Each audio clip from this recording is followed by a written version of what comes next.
Welcome back to the morning show here on Arise News.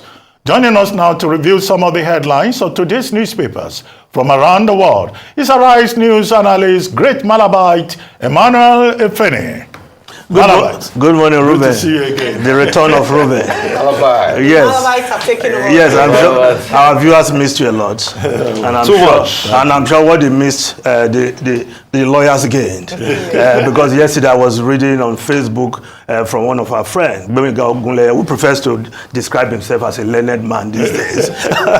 He was pouring encomiums on you, your contributions at the adjudication of criminal justice session of the NBA conference. Said you brought your clean, crisp broadcaster's voice to bear. In addition to knowledge and varied perspectives. I said, of course, he's a Malabite. Now, we start the review with this day, Nigeria's newspaper of record. We start from the masthead. Above the masthead, again, manufacturers groan as economic indicators falter. Say Naira crunch nearly crippled companies with about 30% decrease in sales. Of course, the manufacturer, the Man CEO's Confidence Index report just released indicated that in the last quarter, the manufacturing section actually suffered from the impact that almost crippled the Naira crunch, that almost crippled that sector of the economy with a decrease in sales for consumer goods and products, 30% decrease, which is quite huge if you ask me. And of course, they're saying that manufacturers are extremely groaning in pain due to these issues that are frustrating their contributions to the economy. And we just hope the new policy, especially the Naira harmonization or the managed float, as some prefer to call it, will not add further sorrow to the manufacturing sector and, of course, the impact thereof. Now, the other story in the front page of this day, Wike, I am still in PDP, now on national duty in APC government, says he owes nobody apology for supporting Tinubu. Des PDP declare nobody can suspend me, reveals $800 million garnishee order hanging over FCTA. And of course, he plans to challenge that court order.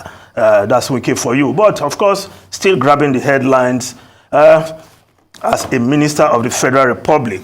He alluded to, of course, in the Obasanjo days when Chief Bola Ige, then an Alliance for Democracy chieftain, served in the PDP-controlled Obasanjo government.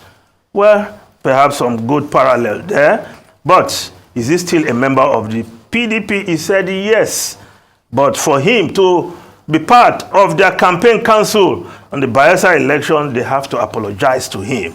Well, I'm sure his PDP brothers are listening to him. And he said his name appearing on the APC campaign list was the handiwork of mischief makers within the APC who are unhappy that he was made a minister in this government. But he has assured that he's there to help as Siwaju, yes, he used that word, as Siwaju, to deliver on his promises to Nigerians. Now, the lead story, Tinubu on Gabon, in talks with world leaders to address spreading autocracy, declares power belongs to people, not barrel of gun, holds telephone conversation with Canadian Prime Minister on developments in Niger, Gabon. Hosted Gabonese president calls for protests. Bongos sound sexy but doesn't work. Old view on democracy resonates. Now, when I heard the Gabonese coup yesterday, I was almost saying not again. But again, we expect these things.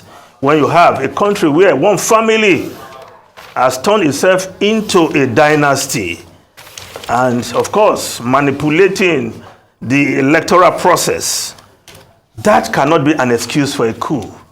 But it is a recipe for military intervention. But the condemnation of military intervention across many countries in Africa, especially the French-speaking, is one all must condemn. That military rule does not gain traction across the continent, but the leaders must do what they have to do, especially those who have been democratically elected. Now, the Punch newspaper reporting this story: Gabon, UN, Commonwealth, others condemn coup, Tinubu warns of spread. While the Daily Trust newspaper, Gabon coup, contagious autocracy spreading in Africa, Tinubu. Now, the Leadership newspaper, yes, the Leadership newspaper reporting this story: Gabon coup, fear grips African leaders as continent descend into dictatorship. The Blueprint newspaper looking at the impact of this coup amid tension in Gabon.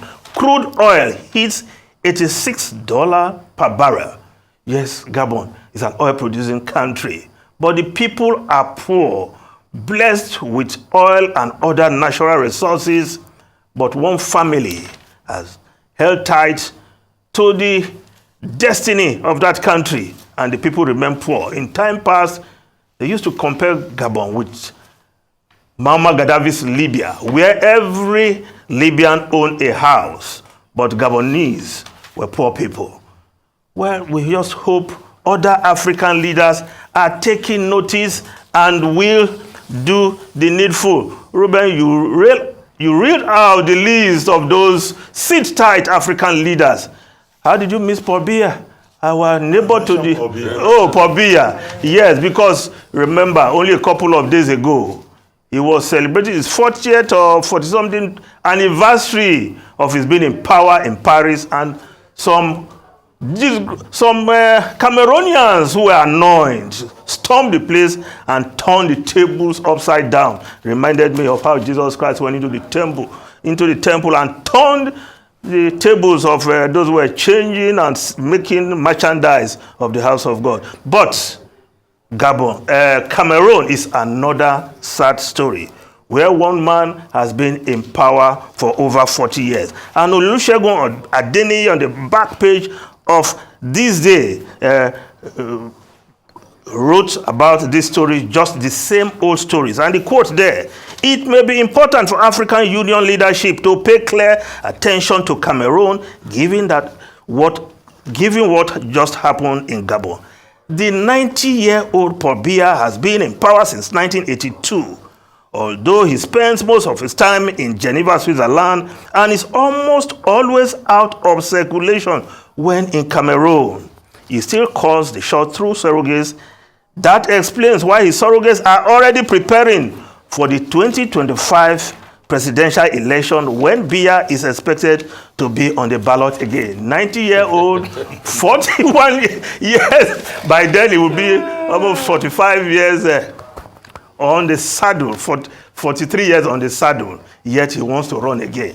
If something happens, we'll all start speaking grammar again, condemning some people and others. What does the AU do with the so-called peer review, Ruben? Perhaps you have to educate us. What do they do with that peer review? Can they speak to one another? 90-year-old man wants to contest election after being in power for 42 years. Well, let's look at other stories. The Nation newspaper, I just leave the lead story, and look at the story beside the photograph. Obaseki, free to fix federal roads in Edo, says minister. Governor should not trivialize critical infrastructure.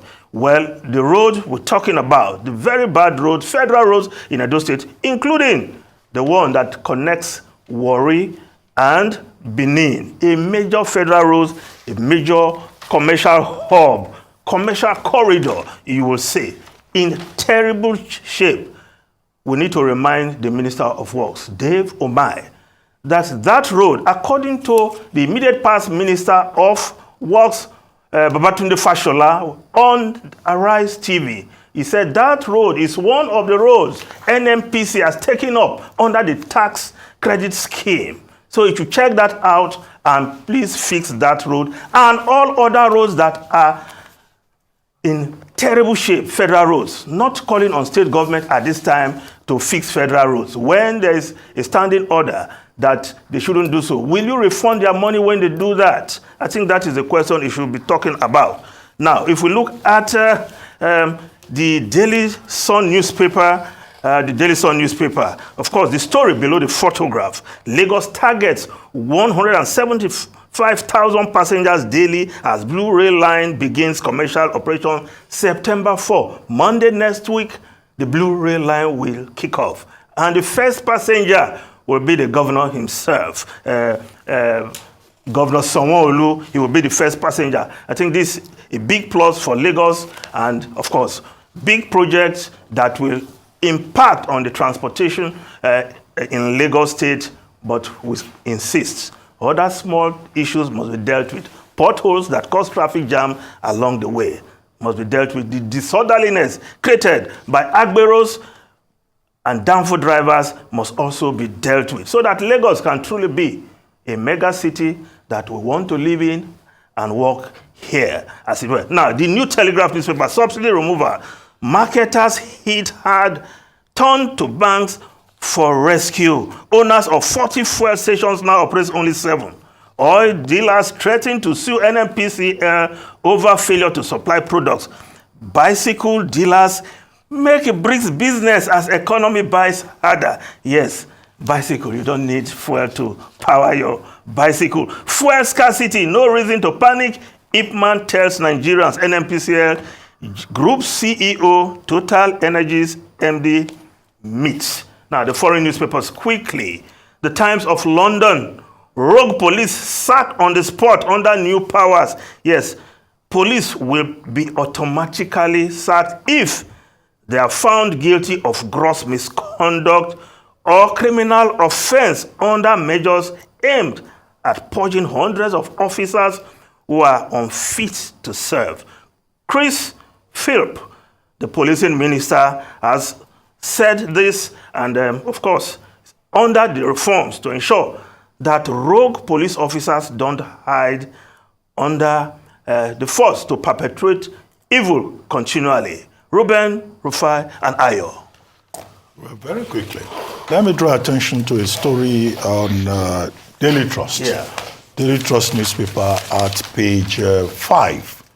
It says 3 months after, websites of FCTA, Education, Justice retain Bello Adamu Malame as ministers. That means that the websites of these various ministries, Ministry of Education, Ministry of Humanitarian Affairs, FCTA, Ministry of Water Resources, Ministry of Environment, a long list here, of ministries that have refused to change the identity of the ministers in those ministries. And I think that, the conclusion is apt. It says international investors, partners won't take us serious. Yes. And you know that these ministries, they have budget for managing websites. They have consultants in charge of these websites. These ministers have been appointed. Information is in the public domain. Why can't they just update, the information? That's number one. Number two is about Lagdo Dam. The NEMA Director General yesterday was advising about 11 states along the Benue River Plain to take precautionary measures and relocate their people to higher grounds. Yeah. Now, this is as Cameroon, we are told now, has started releasing water and has opened up the Lagdo Dam. 18 million cubic meters of water per day. And the effect of that is that you are going to see a lot of flooding. Agriculture will be affected, and it will go as far as even states in the south. Yes. Anambra State, Bayelsa, Delta State. I think it's in Delta State, or was it Edo State, where they have set up a flood emergency committee. We always wait till the last moment. And this Lagdo Dam being opened up on regular basis by Cameroon, it's the same story every year. People will be appealed to relocate. Nobody is relocating anywhere. And we'll have so much damage all over again. The counterpart dam that Nigeria is supposed to put up, we've been on it for more than a decade. But there's news there that something is being done to award that contract, to create that dam. that will No, give the us dam relief. is under construction. Yes. It's just that, we've not been serious about it. Perhaps, and you cannot stop Cameroon from opening up the dam. No, but it's like some seriousness is on the way now after what happened last year. We just hope maybe after the disaster this year, and we give relief fund again to the states. Maybe there are some people always waiting for the relief fund. Ruben, the president is listening to you. President Bola Ahmed Tinubu. It's a new government. Okay, I hope so.